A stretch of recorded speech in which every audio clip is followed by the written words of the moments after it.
Hello, everybody, and welcome to the Underneath Podcast. Welcome to the Underneath Podcast.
Wheels Within Wheels by Seamus Heaney.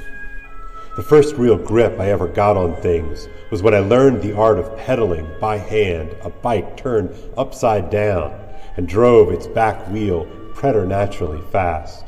I loved the disappearance of the spokes, the way the space between the hub and rim hummed with transparency. If you threw a potato into it, the hooped air spun mush and drizzle back into your face.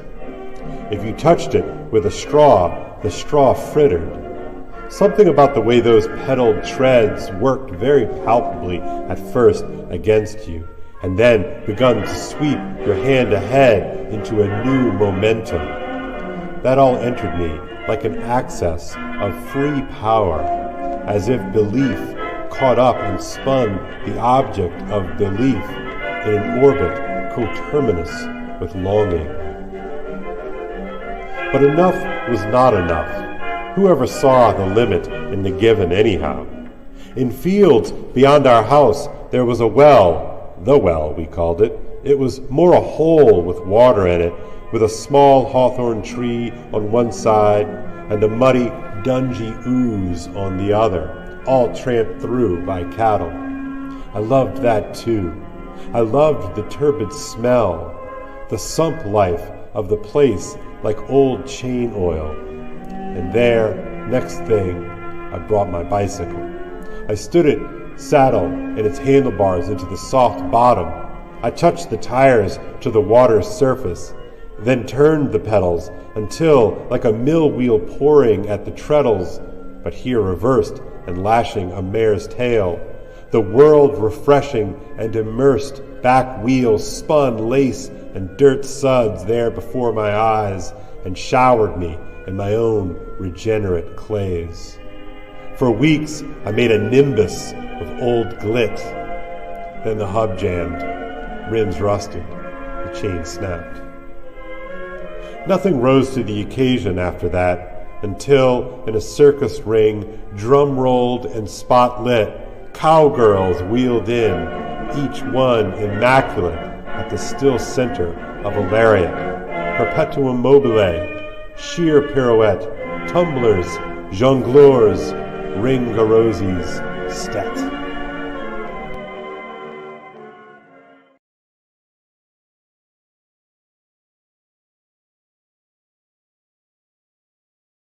Well, welcome everybody to a special Memorial Day stream here coming from the great state of Rhode Island. Hope everybody's having a great one.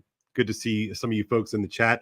I will do my best not to look at the chat too much at the beginning so that we can kind of do some content for you guys and then I will try to take some questions at the back end of this. But it's Memorial Day; everybody's got lots of time, so let's go with this. So today I am going to do a what are we doing? We are going to do a kind of a reaction video about that video between Jordan Peterson and Alex O'Connor, Cosmic Skeptic, that I'm sure most of you have seen. If you haven't, I will eventually put a description in the show notes, but we're going to do it. But I'm inviting on today an old friend of mine. I've been on his show a couple of times. His name is Anthony Abbate, and he runs a show on sort of the Catholic network show called Avoiding Babylon. I've been on there a couple of times, and he and I often sort of shoot notes back and forth to one another about Jordan Peterson. So I'm going to bring Anthony on right now. Here we go. Anthony, how you doing, brother? Thank you for having me on, Kale. It's about time. I know it's like I'm a little behind the ball here, but no, this is going to be great. So hopefully, no glitches here in the show. I'm apologies both to you, Anthony, and to my many adoring fans.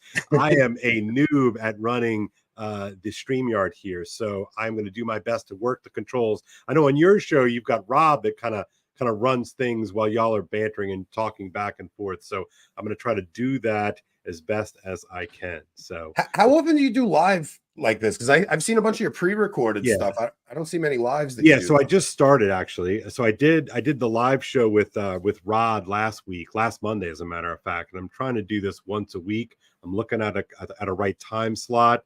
There's a lot of sort of competition. I don't want to step on anybody's toes, but for me, going live means that I've got to get myself ready and do it, and I can't take care of it in post, as they say. I gotta just get it out there. Plus, admittedly, my editing capabilities are not so good. Not so good. I don't know. I found that when I would do like when I first started doing this, I would do them pre-recorded. But because I was pre-recording them, I would find this pressure to edit after and like cut my mistakes out. Where when I have a live stream, it's kind of like you guys are witnessing anything that happens. So it is what it is. You get what you get. Yeah, it's warts and all, and I think, look, kind of one of the upsides of doing live streaming now is that, there's no way to fake this thing, man. We're the idiots you see in front of you. Like, this is how it's going. And I think that especially in the AI age, I think people are, this is real. There's no way you could make it this bad if it was done in editing. So anyway, well, look, you reached out to me. So look, Hale, because we have been talking about doing a show together for a long time now, and you're like, all right, look, Vander Clay's out. He's busy marrying his son. Let's go ahead and do a reaction video to one that he was going to show. And so I said, yeah, sure, let's do it. So you made the call to do it. So we've got a couple of clips that we're going to line up. But for those in my audience who don't know you, could you just tell me a little bit about you, like what you do, how you got started in this whole thing, and what draws you to our subject matter, which is Jordan Peterson? So well, with the streaming thing, I started right during like the height of the jab coming out. So my first video was giving people encouragement to not give in to the mandate because I was facing losing my job. So that was my first video, and it progressed where I was doing stuff on my own, and I always had a hard time just being the one guy on camera, and I always wanted to have somebody to shoot conversation back and forth with. So then Rob wound up joining the channel, and over the past 2 years, we just developed a friendship on air. We met online. It's not like we were real life friends, and we kind of just developed a friendship over the past 2 years. And I kind of wanted to get into this space because it seemed like almost everybody doing the Catholic commentary thing was taking themselves so seriously, and I wanted to bring a little bit of lightheartedness back to it and just remind people like it's still fun to be Catholic, guys. Yeah, it's funny because I met you on Twitter like way back in the day, and like you were a classic troll from the get-go, and so I always loved mixing it up with you back and forth. And I think we both seem to kind of tune each other into our humor frequencies pretty quickly, and I appreciate that too, especially especially in the Catholic circles and trad adjacent circles. It can be really kind of somber, serious business. And, it's like, it's all right to fart sometimes. It's all right. It's all right to curse every now and again, like it's going to be okay, So, so we reached out that, and, I don't remember when we kind of, when you admitted to me that you listen to Vanderklay's stuff. So I think we both kind of were. I saw you discussing some of Jonathan Peugeot's stuff. Yeah. Okay. Yeah. I really look. People give me crap for it all the time because he's Orthodox and stuff. But if you're talking Christian content space, I find him the most interesting. He's just talking about things in a different way, and it's not specifically Orthodox. He's talking about it just in a way that is kind of refreshing. The same thing with Jordan Peterson, right? Like, a lot of people are uncomfortable. Like Kennedy Hall's in the chat, and I saw Kennedy say something the other day about Jordan Peterson being Gnostic, and I don't know why people are so excited about him, but he's just talking about things differently, and I think it needs to be addressed to point out some of the errors, but it's not the same old formulation that you get from Catholic Answers or even the traditional sphere. It's just it's piquing people's interest in God in a way that they normally wouldn't. Yeah, I think that's right. Like maybe that's the sort of way we're made, Anthony, just like a personality makeup, that I really don't have any problem listening to somebody and just trying to figure out what they have to say. And I have to say consistently, at least with Peterson, and I think we'll see it here in just a minute when we get started with some of these clips, is just like, I find Peterson just to be, almost he's just infinitely interesting. I find him an interesting person, and I'm not sitting there trying to like live score whether how many points he lines up with me, and that, but rather like I kind of want to hear what he has to say. And I think he's honest. He just strikes me as an honest person. I mean, he's flawed and certainly, I have big disagreements, I suppose, philosophically with him. But I don't know. I find the way that he sees, I'm intrigued enough to keep watching and keep listening. Yeah, especially his biblical commentary, right? He's not coming at it from a theological perspective. It's coming from a psychological perspective.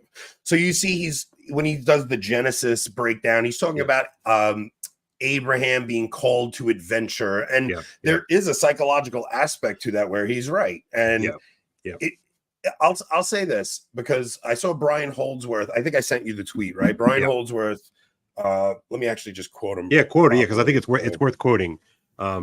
He said, look, I just want to just real quick, for those of you who are not Catholic in the audience, like especially this little corner folks, like what I have found consistently in watching like evangelical content and Orthodox content and Catholic content is exactly the kind of internal tribal squabbles occur in Catholic circles, in evangelical circles, and in Orthodox circles, especially when it comes to somebody like Jordan Peterson, right? So I do so where me and Anthony are coming at this is obviously our tribe is traditional adjacent Catholic folks, but it's the same thing that I noticed in other circles. So go ahead. Who's Brian real quick? Just tell the folks. Brian Holdsworth, Canadian Catholic content creator. I mean, everybody's seeing long red hair, and I genuinely like Brian. He's been on my show. So he said much to respect in Peterson, but the fact is he doesn't understand or agree with Christian theology well. He's promoting his own novel branch of biblical interpretation, and when Christians point this out, he calls them Pharisees. I don't think it's that's fair at all. Now, my perspective on that is I will take Jordan Peterson's theology over that shallow, once saved, always saved, faith alone theology. At least what Jordan is doing is taking scripture seriously, very seriously. And he's seeing a lot of typology too, whether he recognizes it or not. I mean, the famous one he's always talking about is Moses holding up the serpent in the desert and Christ being crucified. Like those two parallels, how much the Old Testament prefigures the New in that. At least he's aware of what's going on in that story. And even the way he describes the crucifixion account, I know he's coming at a lot of these things from a very Jungian perspective, but it's still interesting. And especially to people who have their only perception of Christianity is, have you accepted Jesus as your personal Lord and Savior? I mean, that I don't think I've ever in my evangelizing through, like, because I work with young men all the time. I'm a construction worker, right? So in my conversations with people, when I evangelize, I almost never mention Jesus because I know that the name Jesus causes people to recoil. So I try to find some deeper thing that's going on in the culture maybe and use that to make a more like philosophical point than I would a theological point about Jesus as your savior. Yeah, no, that resonates for me, because, I don't know if you saw, I was tweeting this morning. I was thinking about this conversation on my run today. And, for some reason, there's a famous episode of Seinfeld in which there's like an AIDS road race. Oh yeah, right. That's a great episode. And yeah, it's a great episode, right? And so so Kramer's like all down for the cause. He's like he's like an AIDS march, and he's doing the whole thing, but he doesn't want to wear the ribbon, right? And so he goes, and so finally some activist types get up to him, is like, you have to wear the ribbon, you have to wear the ribbon, right? And Kramer's like, well, no, like you can't make me wear the ribbon. Yeah, I'm for the cause, but I'm not going to wear the ribbon. So anyway, it's hilarious, right? Because it's become a kind of meme, right? And I was thinking today, like all the various tribes, right? It's like everybody wants to make Jordan Peterson wear the ribbon, say the words. And look, as a Catholic, and as a wordy kind of guy, like I get it. Like we have these things called creeds. Like I do understand all that sort of thing, but I can't help but think that his very public, very sincere, out loud conversation where he's holding off, I think we just need to be a little bit patient about it, and just kind of let him be this, because I do believe that he's an honest man. And so, Anthony, the first clip that I want to that you pin for us here happens at around the 10-minute mark of this conversation between Peterson and Alex O'Connor. And so it's this question of what is this thing we call belief. So we're going to go there in just a second, but I want to just quickly point out that everybody around here knows who Jordan Peterson is, and I bet a lot more people are figuring out who this Alex O'Connor guy is. And I've been watching him for quite a while now, and he has been on he was kind of like the next gen Dawkins, new atheist type. And he runs a very popular podcast, and his whole shtick originally was like his argumentation and rationality and all that sort of thing, and that in very much in the new atheist register, right? It's very sort of narrowly defined kind of materialist empiricist outlook on things.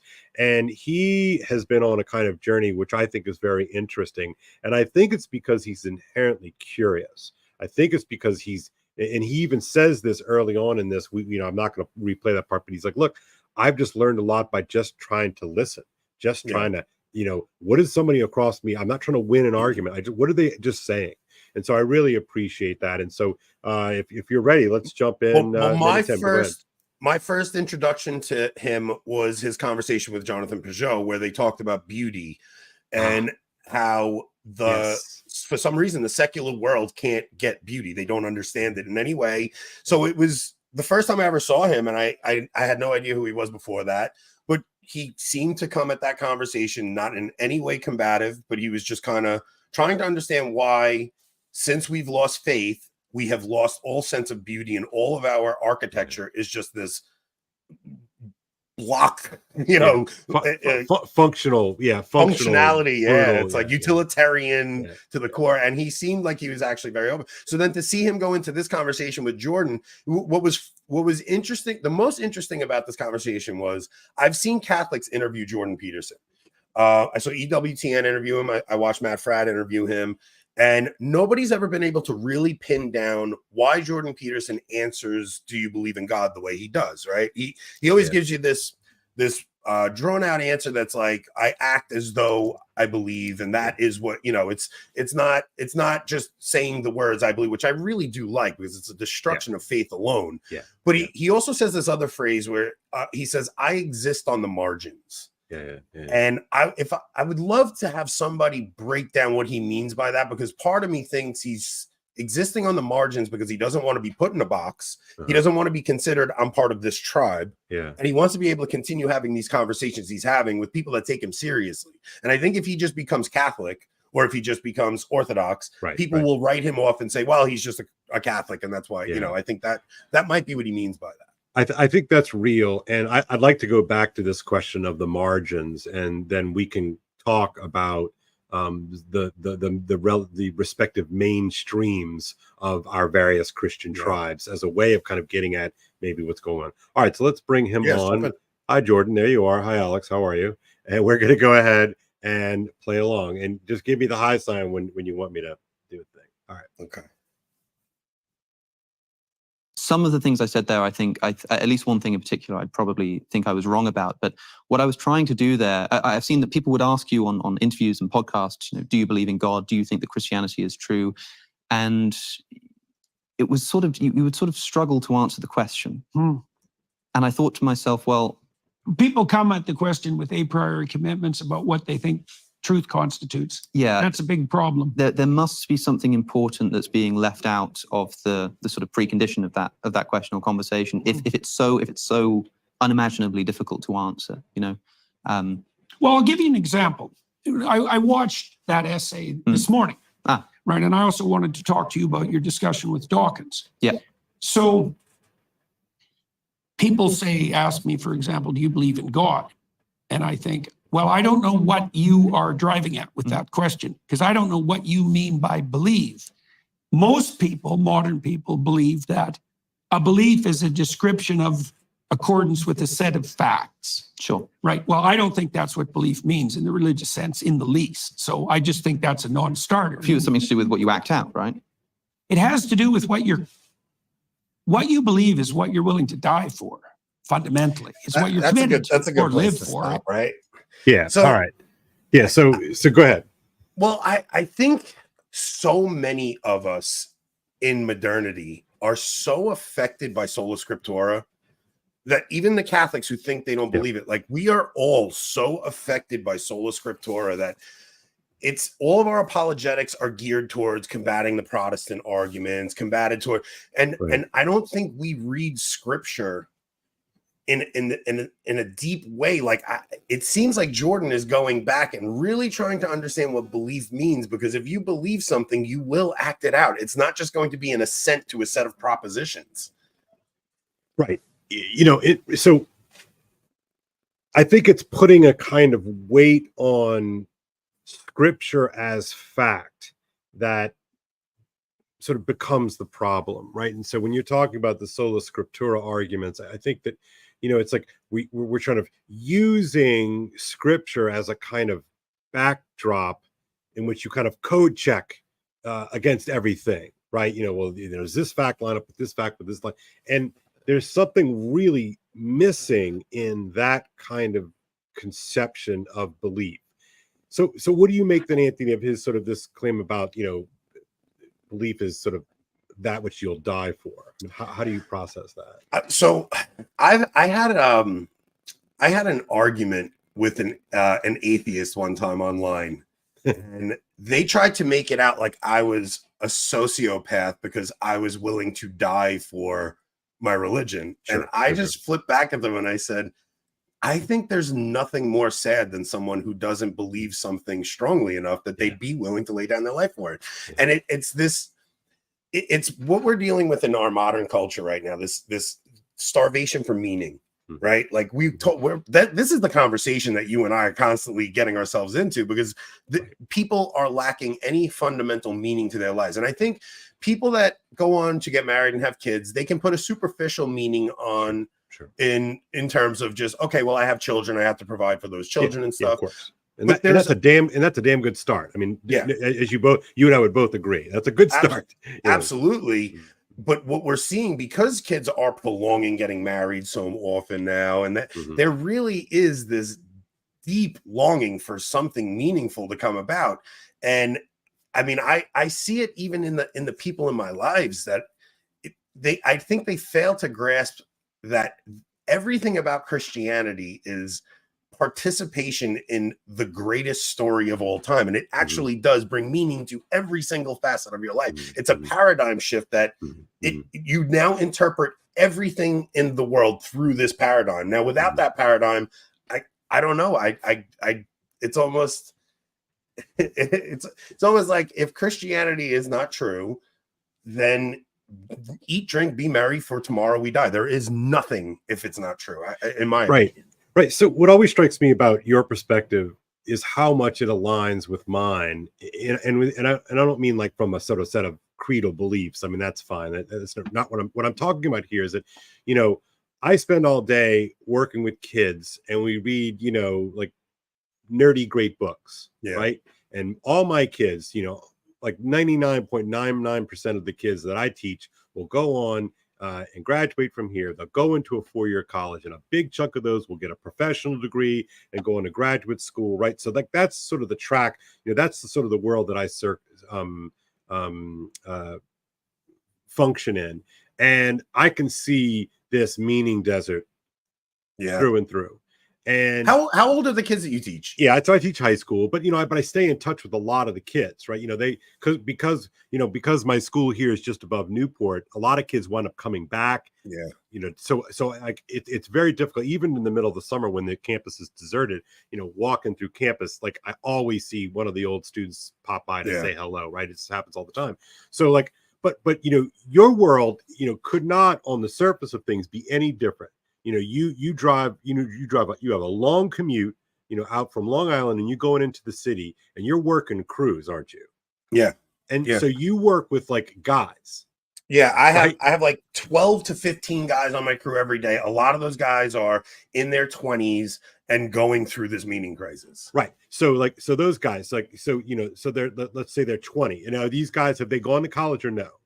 Most of them, like maybe had started college, realized they had nothing that they were going to get from it, dropped out, and they had a connection, and they got into construction. Okay, so they're in construction, right? And so are you kind of like one of the the elder statesmen on the crew now? Is that how this works? Yeah, so I've been there since I'm 17 years old. Right. Okay. Yeah. I'm pretty much like the godfather of the company. So you've seen it all, right? I mean, you've seen it all. So it always strikes me, like when we're bantering back and forth on Twitter, and I'm kind of like, doing my thing and saying what I see, and you're like, Cale, I'm seeing the same thing, right? So it's so interesting to me, right? And this, I think, goes so far toward explaining Peterson, right? It's like, the people that you are dealing with need exactly what Jordan Peterson is talking about. The people that I'm dealing with, either my actual high school kids or those alums who come back and visit, like he's talking about things that they need. Right. And he talks about it in such a way that they can really kind of grasp.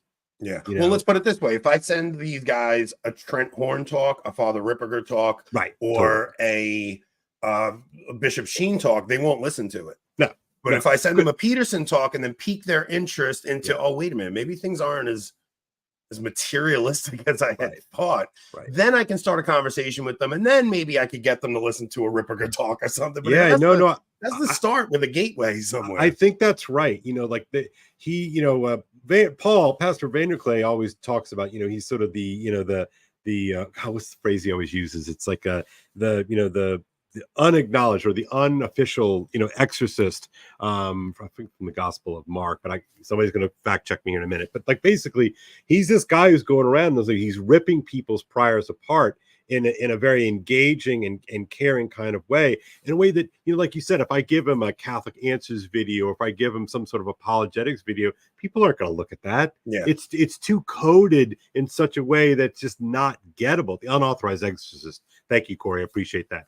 Right. It's like he's going around doing this thing. He's blowing people's carefully little fragilely constructed worlds and giving an opening. Well, maybe there's more to it. I mean, it's a really remarkable thing. And so, all right, well, do you want to play a little bit more of this clip? Because he really talks about like what is actually belief.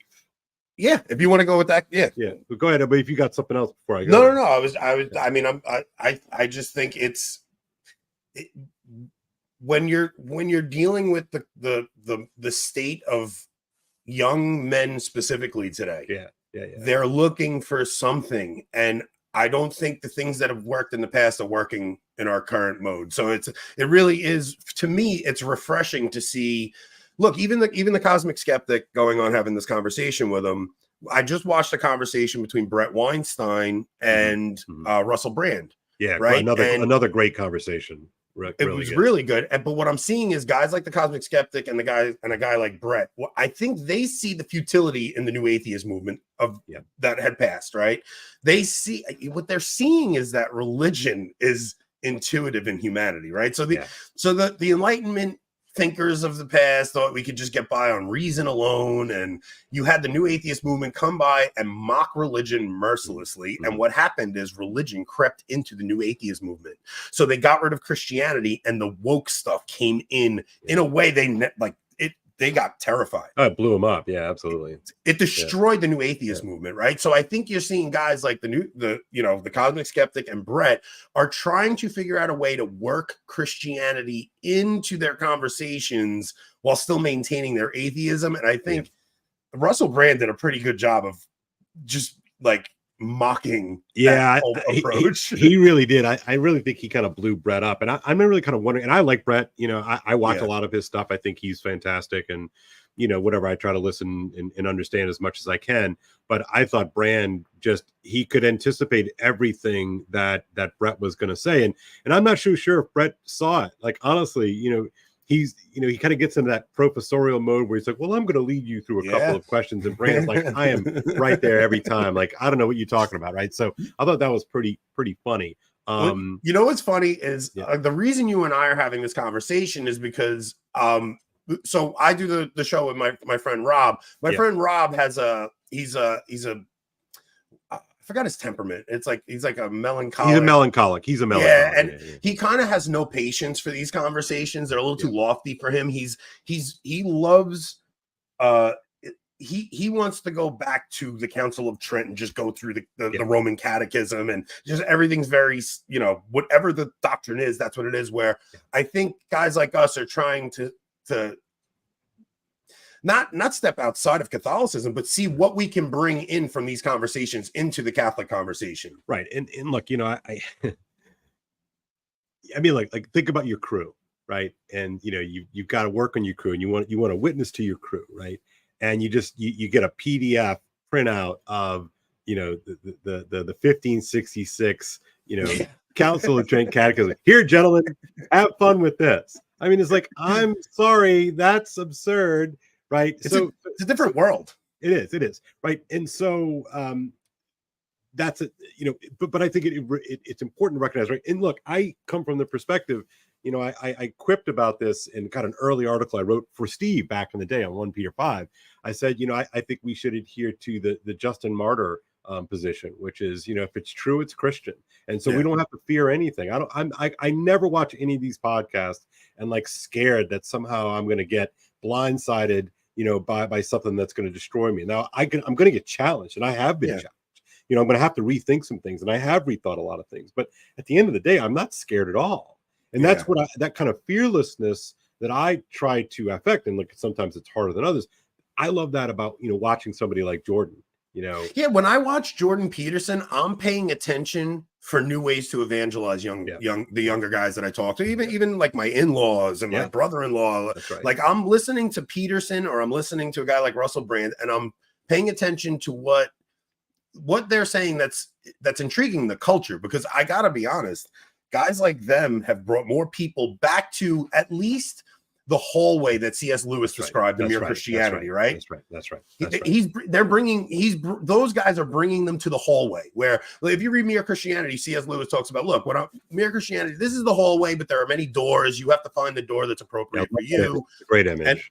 And I think that's where they're bringing everybody back to this hallway, where then they get to go a little deeper and say, okay, well, which Christian tradition is true? And there's one Christian tradition that's true, in my opinion. So the only thing they can do is lead people on a quest for truth, which hopefully will lead them to the church. Right. Yeah. So good. All right, because I still want to get into like why sort of establishment Catholics and Protestants and Orthodox don't like Peterson, but we'll do that in a little bit. Let's go back here. I'm going to bring Jordan back, and we're going to finish off this clip. If you think about it as life in the most extensive manner, it's a matter of commitment. So I understand what you mean in the religious context. Yeah. So, but religion is a big topic. Religion is a mighty area to be talking about. But when I talk about belief in a more mundane sense, like I believe that this chair exists. Yeah. Like, that is a belief that I hold. I sort of can't help but hold that belief, because I can see it. Well, that's a place where your action and your statements aligned. Exactly. Right. Which is You why believe in the chair and you're sitting in it. It's like, fair enough. which is why I totally agree when you say that what you believe might really be what you act out. Mhm. But I think when people are looking for essentially definitions, Yeah. and just a second ago you said, well, what is it to believe? And you said, well, what you believe is what you're willing to die for. Yeah. I'm not willing to die for my belief that this chair exists. All right, I got to jump in here. So I don't agree with that. I know what he's saying. But I'm reminded there's a great scene at the end of 1984 in which the interrogator is going after Winston Smith. And it's, guys, it's been 20 years since I read it, so please apologies for the details. But at a certain point, and it has to do, I believe, with 2 + 2 = 4. And the interrogator is trying to get Winston to say that 2 + 2 = 5. And 2 + 2 = 5 because the party says so. Right now, you can understand this book politically. You can understand this book theologically. You know, it doesn't, you know, the institution almost doesn't matter. But what we're talking about at the end of the day is structures of authority. And if the structures of authority are trying to tell you that the chair does not exist, you actually do have to be willing to die for whether or not the chair exists. You know, so I would say that underneath all this, even with what Alex O'Connor is talking about right here, actually, you know, it's a religious question. You know, is the chair in the room? You know, is it really there? Are you willing to die for the chair? Yes, you are, actually. That's such a great point, right? Because we're being told things that are so absurd, Of course, in our culture right now. And it's something as simple as, like, don't tell me I'm not seeing what my eyes are telling me I'm seeing. So yeah, in a way, you do need to be willing to lay your life down for the truth, no matter how small that truth might be. Now, there are obviously a hierarchy of things that you will, you know, you may not want to make that the hill you die on, right? But it certainly could be a hill that you're willing to die on. There's a lot of these hills that seem to be popping up in our current situation. Yeah, I mean, like truthfully, like things that when I was a kid, you know, we were talking about this the other night when I barged into your live stream. You know, when I was a kid, you know, people legitimately thought that the Soviet Union had a really good chance of winning, right? And you know, I think kids today, kids these days would look at me and laugh like, "Oh, come on, Mr. Zeldin, you can't possibly have thought that the commies were going to win." And I want to tell you, you know, when I was in 6th and 7th and 8th and 9th grade, absolutely that was on that was a real possibility. And so when you're reading, you know, when I was a kid, I'm reading about, you know, I'm reading 1984, and it's this totalitarian, you know, book. You know, I'm looking at reading 1984, be like, oh man, I don't want to live there. I don't want to live in East Germany. I don't want to live in these places. And so, but what's interesting to me is that even though the Soviet Union collapsed and worldwide communism, you know, took a big hit, there's still something deeply true about this. And so I'm just struck by Alex's example here. I don't think he quite nails this one, even though I think he's given it a good shot. Are you wanting to play a little bit more of this one, and then we can move on to the next? Yeah. Let's go. Maybe in a broad sense. If not believing that the chair existed required me to sort of give up my trust in my sense data, right, then I might literally die by accident by sort of walking off a cliff because I don't. I want to note to this little corner folks, the TLC folks, Alex has not gotten Paul Vanderklay's note that you're not supposed to use the word literally. Just gonna keep going. My eyes. It is one of the most overused. Oh yeah, no, it's like Paul. It's like of course, now that Vanderklay has gotten my ear tuned to that signal, I can't stop hearing it. So, and then when I say it, I get even more upset. I'm like, trying to escape it. Likely to forego, given your role, let's say, as a rational skeptic. That's right. Seriously, like it's a commitment that you've made to a certain view of reality. But you understand surely that when somebody asks, "Do you believe in God?" although they're asking the sort of subject of the belief, is a much more grand entity. The word belief itself, for them, at least in their question, even if you think it's an inappropriate question, they mean something much more mundane. They mean like you believe in the existence it's hard to know. It's hard to know what people mean. You know, like one of the things I've noticed, for example, is there are no shortage of Christian trolls, right? I mean, there are atheist trolls and there's engineering trolls. There's lots of trolls, but there are Christian trolls. And the Christian trolls, when they ask that question, and it's often the Christian trolls who ask that question, what they mean is, are you in my club? Exactly. Right. Yeah. And my answer is, I'm not even sure you know what club you're in. Okay. I have to admit, I love that. I don't know what's your reaction. Well, okay. So two things. First off, this has really been, this conversation made me, all right. So one of my favorite things that I've picked up from listening to Jordan and guys like Peugeot is understanding spirits a lot better. Right. And yeah. Do you think there is a spirit of sarcasm? Yeah. And I'm really concerned with if I give myself over to that spirit of sarcasm, because I troll a lot, right? And in my mind, I'm just making a funny quip. But at the end of the day, I will be held to account for every idle word. And I'm beginning to really think deeper about this. Am I giving myself over to a spirit of sarcasm? Like, sarcasm exists outside of me. And it's kind of like anger. Anger exists whether you're angry or not, and you can give yourself over to that spirit and lose your cool, and then you kind of get your rationality back after the emotion dies down and stuff. And I think it took a while for me to really understand it's not just some emotion welling up in me; it's something outside of me that I'm giving myself over to. Yeah, no, that's good. I too have sort of learn to rehear and re-see, that notion of spirit, and I think about it quite a bit, and look, I think that is part of the reason, perhaps, why Peterson is so insistent upon precise speech, right? That in being imprecise in your speech, you're inching your way over to the lie, and when you give yourself over to the lie, then the sort of the fabric of the creation becomes shredded apart, and I think that's right. But I think Jordan, what he just said there, like, I don't think, you're even sure what club you're in. That to me is really worth chewing on. Yeah. And like, in a weird sort of way, only somebody like Peterson can ask that question, because he's so consciously doing his best to remain aloof from the tribal indicators that would allow a potential audience to dismiss him. Well, do you remember the first time I asked you to come on, what you said to me? You said, are you sure your trad audience is going to be okay with that, right? Yeah.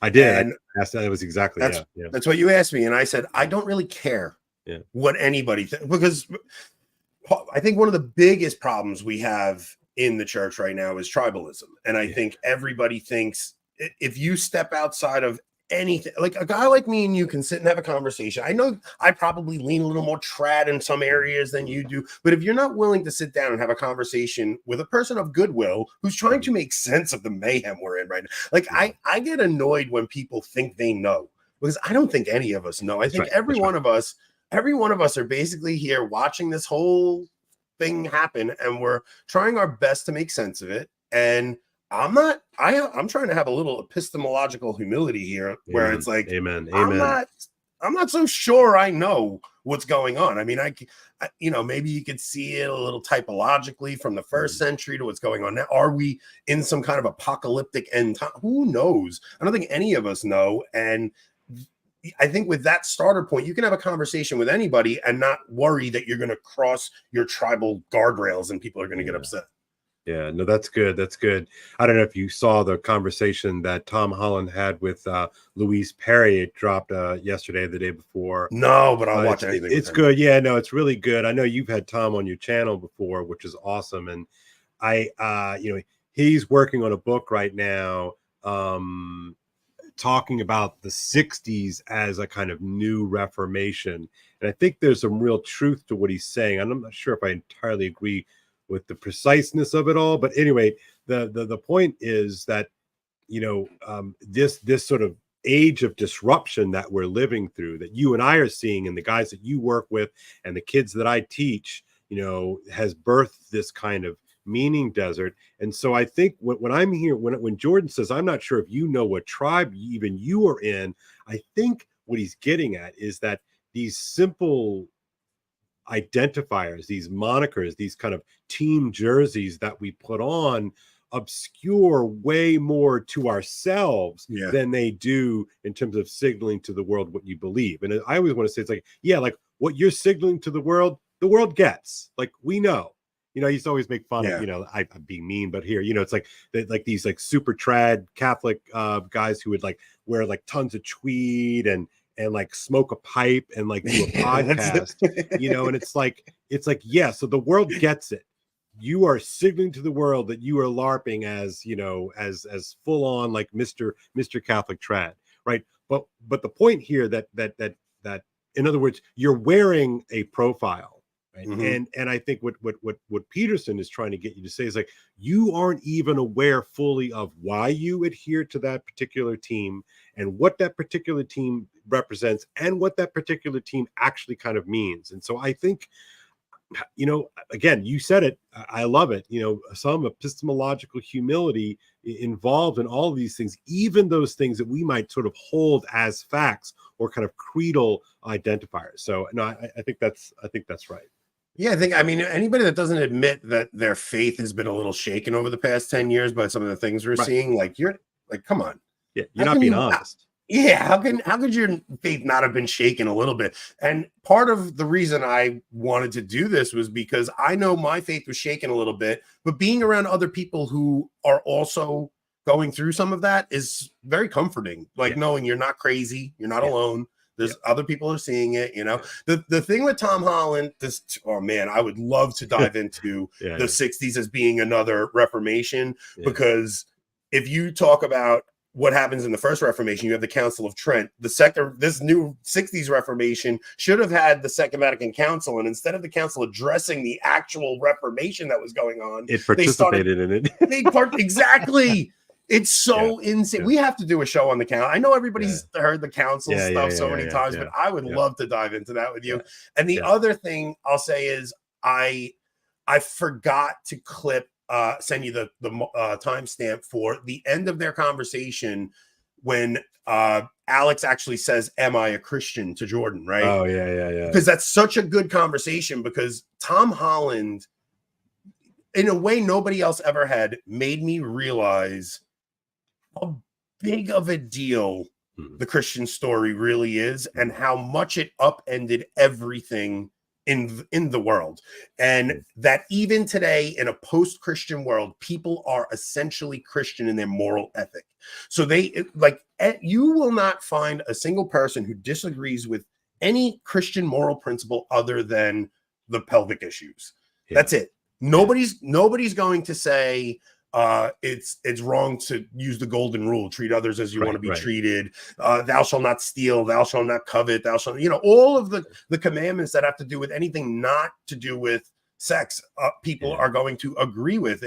And they would if they understood what idolatry was. They would, but people just don't grasp what idolatry is. But Tom Holland has really like revolutionized my understanding of how to even have conversations with people who think they don't need God. It's like, if you had any idea how different the world was before Christianity, you would never say that, because the Roman world that came before it, you had Julius Caesar coming in and bragging about killing 1 million Gauls, right? Whereas when our version of that, Mustache Man, did that, we all rightfully see it as reprehensible. Right. But back then it was something to brag about because morality was so different than it is now. Yeah, Holland talks about the Nazis in this new Reformation. The Nazis take the place. You know, Mustache Man becomes the sort of the stand-in for Lucifer, to the devil. Yeah, he killed the devil. Yeah, and then or he becomes it, and then the Nazis are sort of like the evil demons, right? Yeah, no, and so he talks specifically about the role that Nazis play in our social and neo-religious imaginary, and I think it's I'm really looking forward to it. Of course, you know, I'm really looking forward to it. But yeah, so you know, I'm struck too by, you know, if the first series of reformations, you know, kicked off by Luther are the sort of the foregrounding of kind of creedal postures and commitments. And then the Council of Trent clearly sort of rises up as a kind of counter to, counter Reformation, right?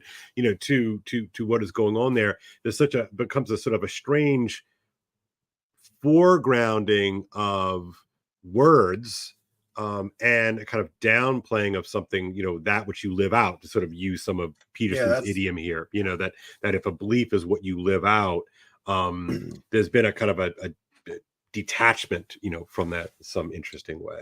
Yeah, and Trent leads to the Declaration on Papal Infallibility, because things are getting so out of hand and so crazy that the church is like, we need a stopgap. Yeah, someone is like, papal infallibility has to happen because it was just so out of control in the culture. So yeah, I know. It's like you sort of wonder, it would be interesting to be alive for the next, couple of generations, because that stuff is going to have to be worked out. It'll be really interesting to see how it is done. Yeah. All right, look, Anthony, I've got, so we've got a timestamp on the historicity of Scripture. We've got a timestamp on the resurrection. Okay, yeah, let's jump to the resurrection, because that's an interesting conversation. And then the other one is the other one after that is interesting too. So yeah, we'll go to. So here we go. Hopefully, I think I got it right. We rose from the dead, and you say something like, well, I don't know. I mean, I wasn't there, but I think it has a lot of mythological significance, or I think that maybe it happened in a different sense, or it happened in the sense that good fiction happens, then fine. But it needs to begin with that caveat of the simple sort of, historically speaking, I don't know. And I know you don't like to pull out the historical Jesus from the mythological. That's a good objection. But it's an important question to ask. No, of course. It's a very good objection. So I just did a seminar on the Gospels with a crew of about 8 people, and it was the same crew that walked through Exodus with me, with a couple of variations. And we spent a lot of time on the resurrection accounts, for example. And of course, that was the toughest,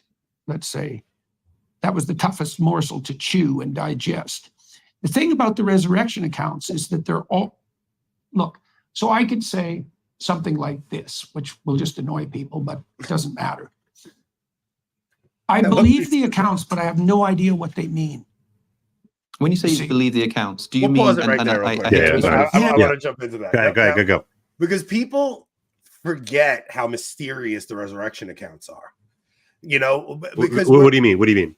They're very mysterious. Okay, so when you have Mary Magdalene in the garden, she doesn't recognize him. Right, the road to Emmaus, they're walking with him all day, and they know. And then when the breaking of the bread, they recognize him, and he disappears from their view. Right. Then you do have the more solid ones where it's like he's in the room. They're in the upper room. They're locked, and he, apparently the resurrected body can walk through walls. Walk through walls, yeah.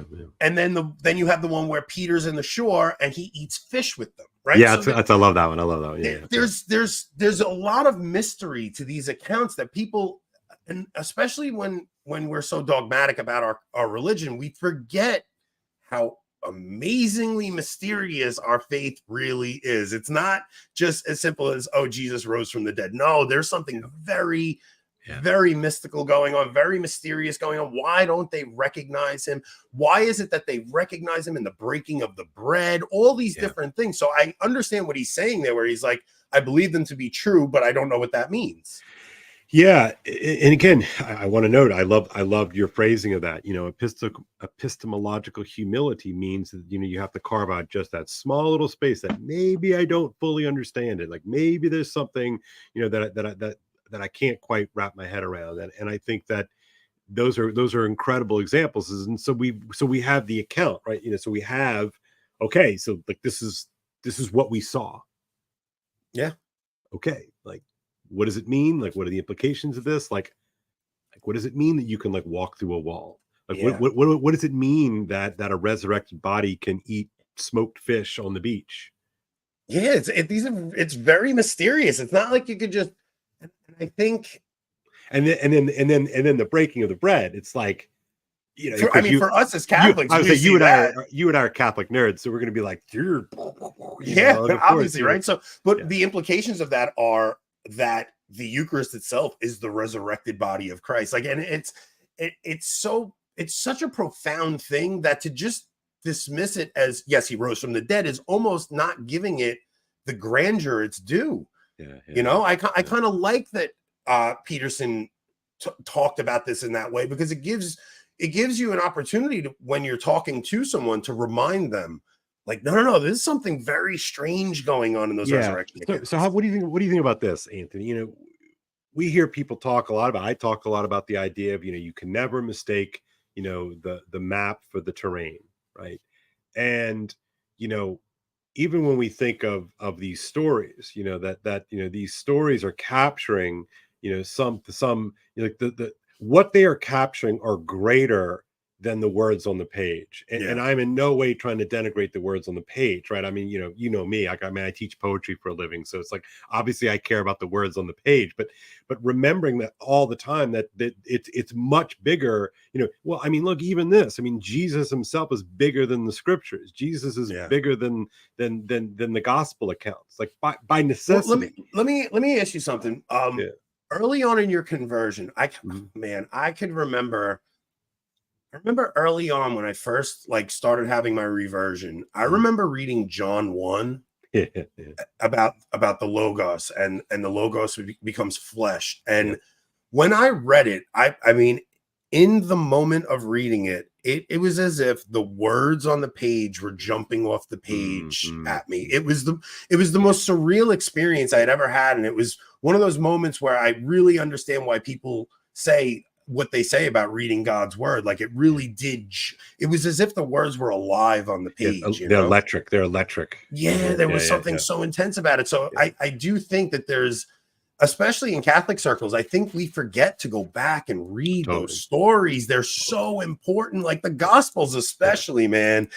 Especially, oh man, I'm saying it about other people, but me being with a tendency towards sarcasm, I really do need to go back and reread those stories, because again, every time you read the gospel reads you and your heart, and you do an account of yourself, and you're like it should be almost like a good practice to do, like maybe a yearly confession after reading one of the gospels. Well, absolutely, right. So think about this, right? You know, why, you know, we live and move and have our being in a very liturgical tradition, right? And so it's like, well, why every spring do we do this? Like, you know, why do we have these sort of recurring things? It's like, well, why do we have to kill Jesus all over again? You know, like why, you know, the moment that gets me every year, you know, it's like, I'm in the Triduum, and, you know, we're reading, especially, you know, it just hits harder, you know, during the Triduum, and, you know, I have to yell out, you know, crucify him, you know, and it's like, you know, but you get my idea, right? Why are we sort of doing this Easter again? Like, why are we doing the Passion again? Well, it's easy to forget, isn't it? Yeah. It's easy to forget that I have to scream out, you know. And I remember as a kid, even, you know, being like, well, I wasn't there.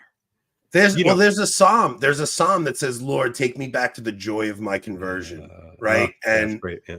And it's because we need a constant reminder of not just the suffering part, but like what God really did, man. Yeah. Right. So getting back to these resurrection accounts, it's like, I think it's important that even if this Panasonic camera, you know, that Alex is talking about here and capturing, you know, what would the Panasonic camera capture? Would we see Jesus coming out of the tomb? And to JBP's credit, he said, yeah, I think so. I love that. Let's continue with the clip, because I cut it off before that. Because I think people keep accusing Jordan of being wishy-washy on this topic, but I think he's wishy-washy if you're not listening to him properly. I think when you're talking about the ineffable characteristics of God the Father, right? Then it's I think one of the biggest mistakes the church ever allowed was Michelangelo painting God the Father touching Adam's finger. Like, oh, that's interesting. Yeah, no, I've heard that. Should not be able to paint God the Father. That image should not be like, God made an icon of himself. It is the Son. Yeah, right. That is the icon. But to paint the Father as this gray beard wise man, it makes him too earthly. Well, of course, and it gives, you know, folks like, you know, a Dawkins or a random new atheist exactly the kind of, like, you know, sky daddy stuff. You know, that it's important to neglect. Anyway, all right, let's go with the clip. Yeah. Pedantic here. It seems pedantic, but do you mean you believe that these are things that happened, such that that's a strange I know you don't thing. like that. Let me put it this way: if I went back in time with a Panasonic video camera and put that camera in front of the tomb of Joseph of Arimathea, would the little LCD screen show a man walk out of that tomb? I would suspect yes.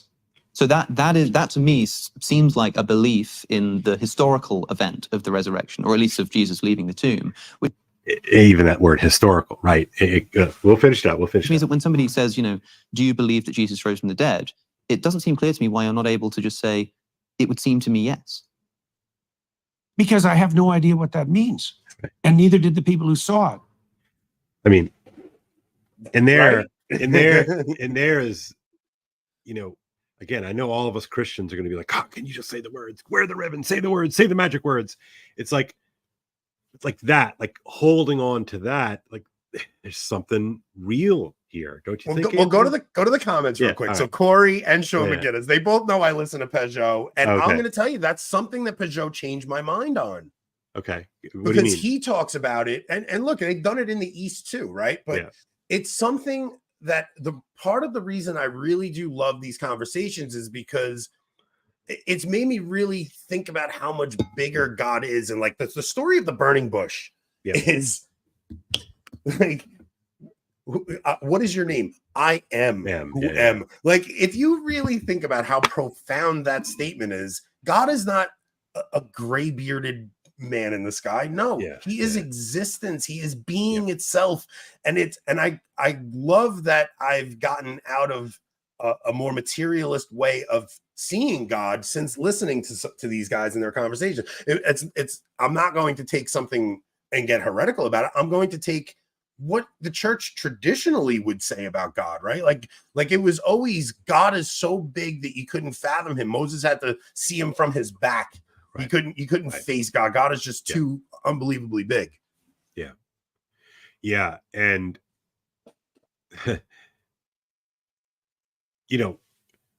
we so blithely say, in the name of the Father and of the Son and of the Holy Spirit, we so blithely say, I believe in God, the Father Almighty, creator of heaven and earth. We so blithely say our Father, we so blithely say all of these things. And what convicts me as, a creedal and practicing Catholic is, how much do I just say this with just a degree of casual, demeanor? Like, I'm way too casual about these things, and his inability to casually sort of say the word, right? Say the words, it strikes me, it's admirable. And I'm not, and look, full disclosure, I feel like I always have to kind of clear my throat here. Like, I want him to be I want him to be on the team, and all that nice stuff. Yeah, but I love that he's not being flippant about the depth of these stories. These stories are so much bigger than I think the Sola Scriptura has led all of us into this way too simplistic way of seeing these stories. These stories are so big, they're so enormous, they transform the face of the earth. Like, in a way none of us can fathom, because we just can't grasp what the ancient world was like.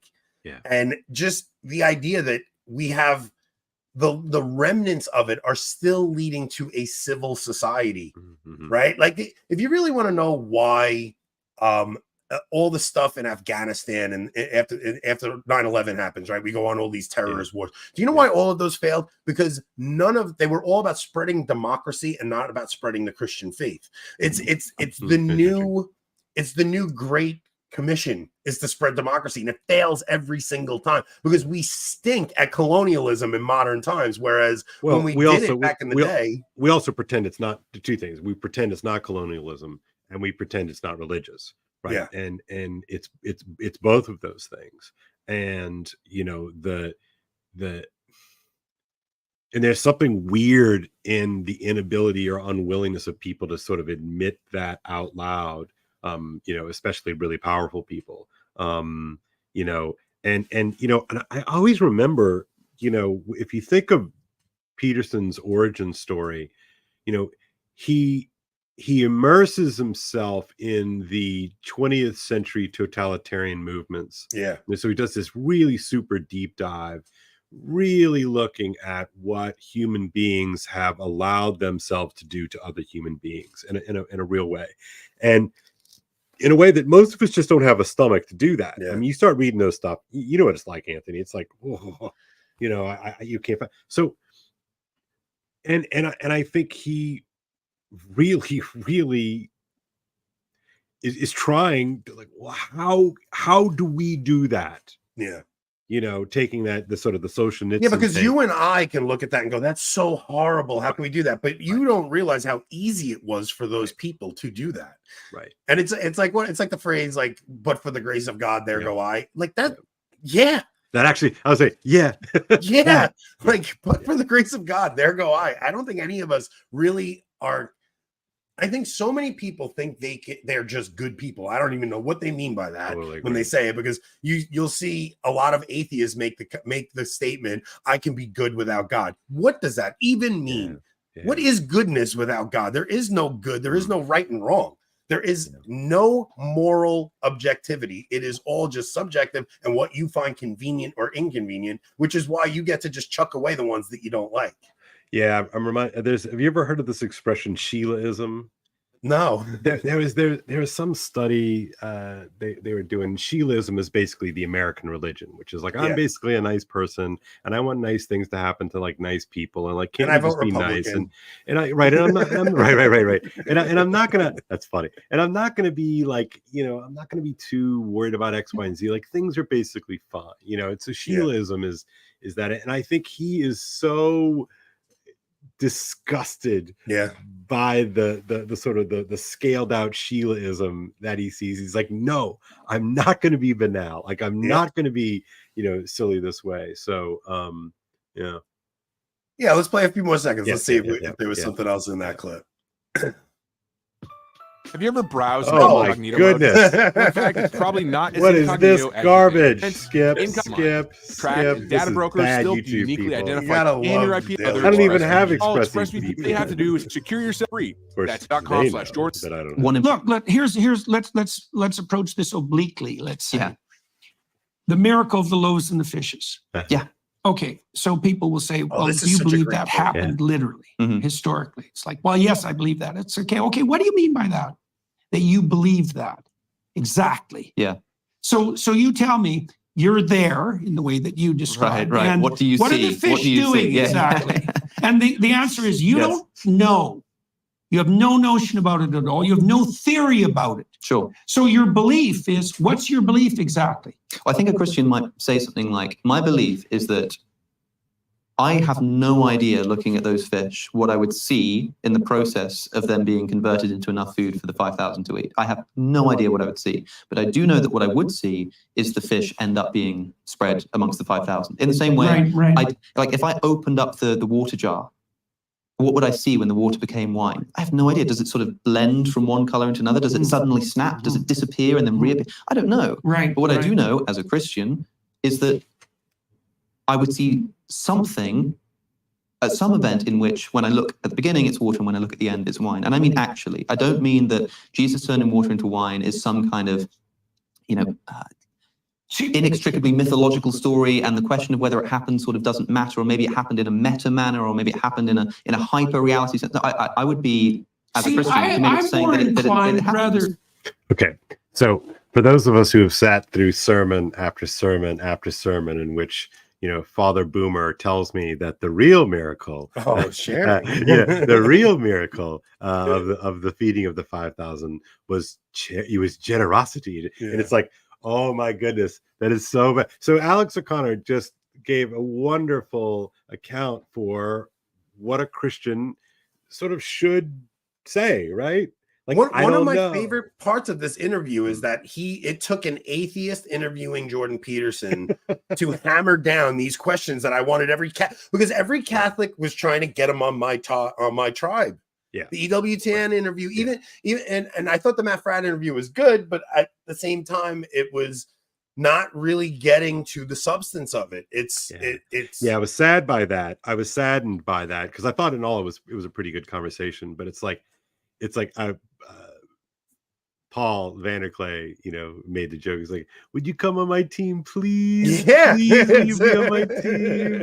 And it's like, oh, guys, stop simping so hard. It's just painful, man. It's painful. It Painful. is a strange thing that you're seeing, and you're even seeing it in the Catholic world, where like a year ago I was seeing guys saying Jordan Peterson's on his way to being Catholic, and now that he's like flat out said I'm not being Catholic, it's like I don't know why everybody's listening to Jordan Peterson. He's a Gnostic. He's this. He's that. It's like, guys, he's if anything, he's closer now than he was a year ago, and he's still checking these. He's still studying these stories with, I think, the final goal of getting to the truth of them, and I just find it interesting the way he's speaking about it, right? And even the question if there was a Panasonic camera outside the tomb.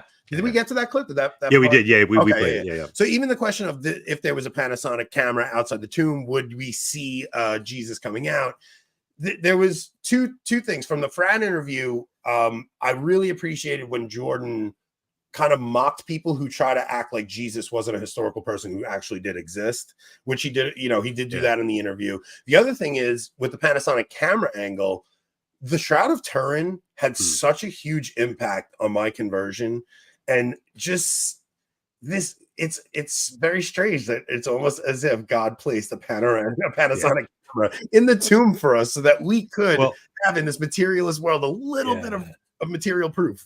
Well, especially if you have any conception of how an actual camera works. I don't know how much people in this little corner, know about the Shroud of Turin. I always think that that's kind of a sort of specifically Catholic coded kind of sub world. But I don't know how you take an honest look at what we know about the Shroud of Turin and not just be blown away. Like it's all right there. But I have found that is among even almost more so than Mary, or the saints, or these other. The Shroud of Turin. It's like the Shroud. Like, my Protestant friends will not look at it. They won't even look at it. Yeah, it's like it doesn't exist. They will say it's a demonic thing because they just don't want to admit that but it's funny because it's not even a Catholic church. It's not specifically Catholic. It's no, of course it's not. But I just mean that the people who take it seriously are almost exclusively Catholic. Right? Yeah, it is a strange thing. Yeah, so it really is a strange thing. Look, we're coming up on time here, Anthony, because I got some memorials. Why don't we get to the last clip? We'll go quick, right? Yeah, let's do that one because this is so interesting because this is the one where I was listening to it. I'm like, oh man, I really want to know what people think about this one. All right, here we go. Because I think I see what you're saying, and I hope what I tried to do in making that video essay about your religious views, and I suppose I wasn't, the main thing I was trying to do was sort of offer an interpretation, trying to get to grips with it, and I hope that you feel as though at least I'm making an effort here to really try and get what you're thinking at. One problem is that in the early church there was a debate around the physicality of Jesus' resurrection. Yes. So the canonical tradition ends up stipulating that Jesus physically resurrects, and you must believe that, otherwise you're a heretic. Yeah, and that's part of the Catholic particular emphasis on the divinity of the body, which has a real wisdom rather than a disembodied soul. But you also have like the Gnostic tradition, broadly speaking, the Gnostic tradition in early Christianity that's so popular that Valentinus nearly becomes the Bishop of Rome. He's nearly. Okay, so I just got to jump in here. Like I think there's a real way in which you can understand the development of Christian doctrine, from the very beginnings, is a constant attempt to deal with either materialism or kind of spiritualism. That there is a tendency in Christianity to very easily become a kind of Gnostic phenomena in which the only thing that matters is spirit and idea. And if you look again, especially the first 1,000 years of Christianity, right? So everybody should be fine on this one, right? All of the work, all of the councils are dealing with all of these various heresies which are at the end, I think, about what do we do with this material flesh that we all have? Like, what is it really?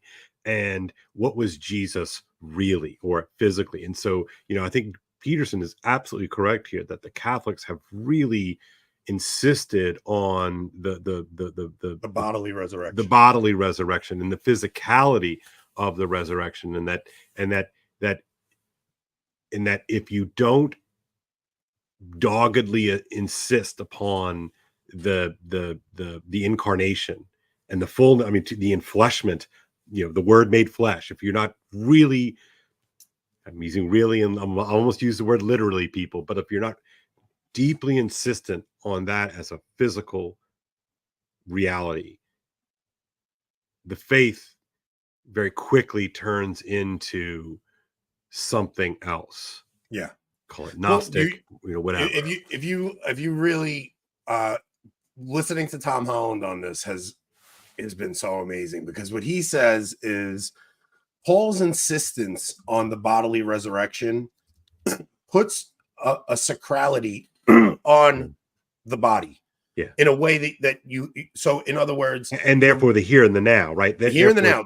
So the Roman citizen was allowed to misuse his slaves in a way because they were not citizens. He would be able to do, so they had the same name for a woman's mouth, her vagina, and her anus. And the word was urinal, because a woman was a place for the Roman citizen to dump his bodily fluids into. That's right. Right. That's right. Now, Paul saying because of Christ's resurrection, his bodily resurrection, there is now an onus on the male citizen to not mistreat the bodies of his slaves. Even it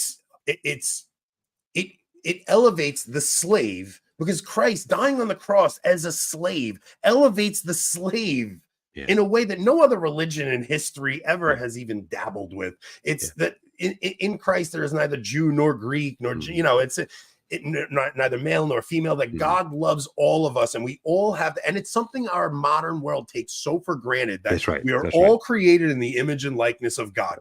You are only saying that because of Christianity, and it's and Catholicism specifically, right? Like that tradition comes from Catholicism, and it's something that really, you have to believe in the bodily resurrection of Christ. Now, like Jordan said, there's some mystery there that you can play around with.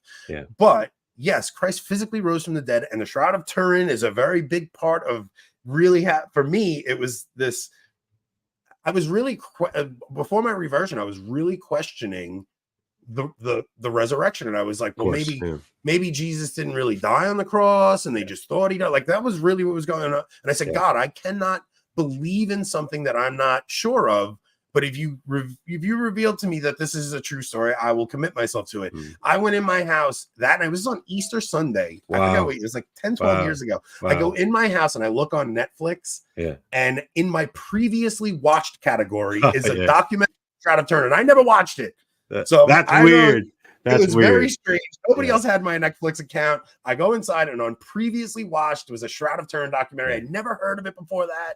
And I went outside that night on Easter Sunday asking that question. I came in by the end of that documentary. My faith was on fire, and I believed in Jesus. It was a wild experience I had. Well, so somebody in the comments is asking, well, what am I supposed to do with the Shroud of Turin? Look at it, and I get the question. I think really all of these things just are there.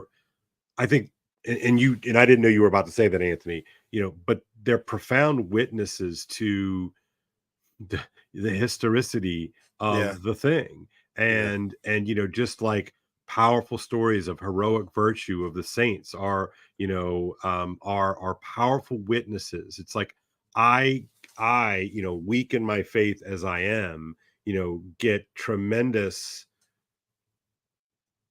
strength and courage by the witness of these professors, right? These people and things and objects that profess that there's way more going on in this strange world than I can see on my TV screen, or I can see, at where, and I think the the insistence on the body is a refusal to make this thing we call Christianity neat and clean. Yeah. Right? And it's like, and I appreciate, Peterson, what dog does he have in this fight? He's like, well, the Catholics keep insisting on this business about the sacrality of the body, because there's a kind of recognition that, we are, amphibious creatures, as Pajot used to talk about, right? That we are of the spirit and of the flesh, and we are this sort of this interesting middle ground between these two things. And something like the shroud is a witness that there's this thing in front of you. You're talking about uniting heaven and earth. Right. Right. There's this thing, this object in front of me right here that we don't know. Yeah.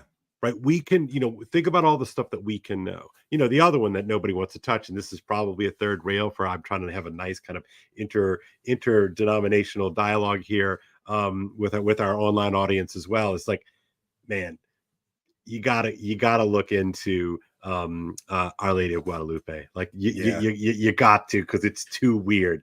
Too weird. Well, on top of that, you have the Reformation happening in Europe. So the church is fracturing in Europe. Yeah. It's the 1500s, right? You have Luther is nailing his 95 Theses on the wall. And what's happening in the New World? Yeah. Our Lady is converted. You got to realize how big of a deal that is, because there were conquistadors trying to spread the faith for years and with no success. Nothing. Yeah. Our Lady appears to Juan Diego, and the entire continent converts in a matter of 10 years, and Second Christendom gets formed. It's the most unbelievable story. It's outside of the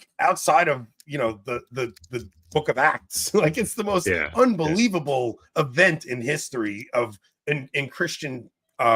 Just in proclaiming the gospel, because Mary converted an entire continent within 50 years. It was all of South America was Catholic. Yeah. Wild. All right. Well, look, I hate to do this, man, because I feel like we could just keep playing clips and then you and I going off for hours here. But I do need to bring what do they land the plane as podcasters like to say. I feel like I'm doing this right. So any sort of closing thoughts just on the conversation? I'll tell you this: keeping it at an hour and 20, you'll get more people to watch it. If we go 2.5, like, people feel overwhelmed when they see long videos like that. I can't click on that; it's going to take too long. Yeah, people get overwhelmed. I'm telling you. That's why we broke our show up into 2 halves. We do half on YouTube and then half on the locals. Yeah, on the locals. So cool. Cale, thank you so much for having me on, man. This is like I feel like you and I have a first of all, I think you are very good at just conversation. Like, it's a lost art conversation. People don't realize how difficult it is to just, you're on the spot and you just have to come up with something to say. It really is a tricky thing to do. I think you're really good at it. You wrote a comment the other day saying, low key, I'd be a really good radio host. And I really do think you would be an awesome radio host. Just sending that out to the universe in case anybody's listening. Right?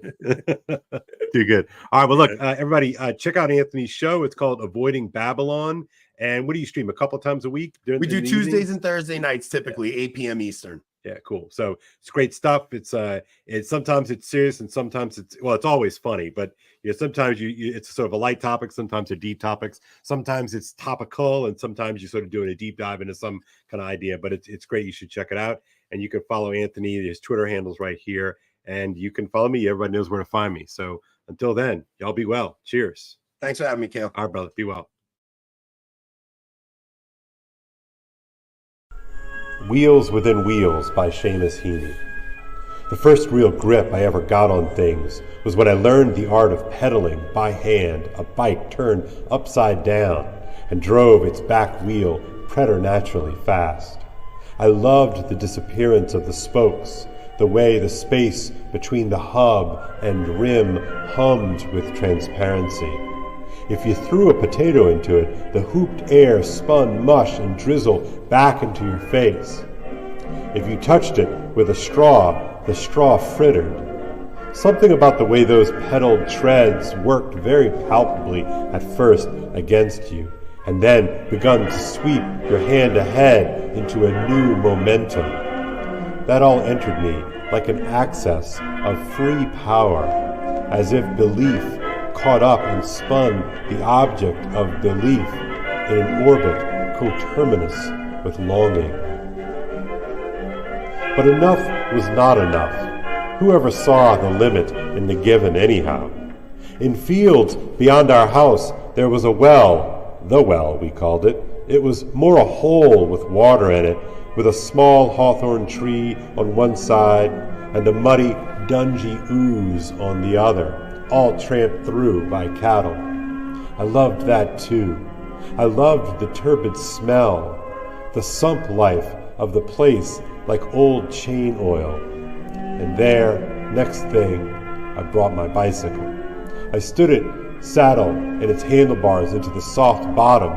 I touched the tires to the water's surface, then turned the pedals until, like a mill wheel pouring at the treadles, but here reversed and lashing a mare's tail, the world refreshing and immersed back wheels spun lace and dirt suds there before my eyes and showered me in my own regenerate clays. For weeks I made a nimbus of old glit. Then the hub jammed, rims rusted, the chain snapped. Nothing rose to the occasion after that, until in a circus ring, drum rolled and spot lit, cowgirls wheeled in, each one immaculate at the still center of a lariat, perpetuum mobile, sheer pirouette, tumblers, jongleurs, ringarosis, stat.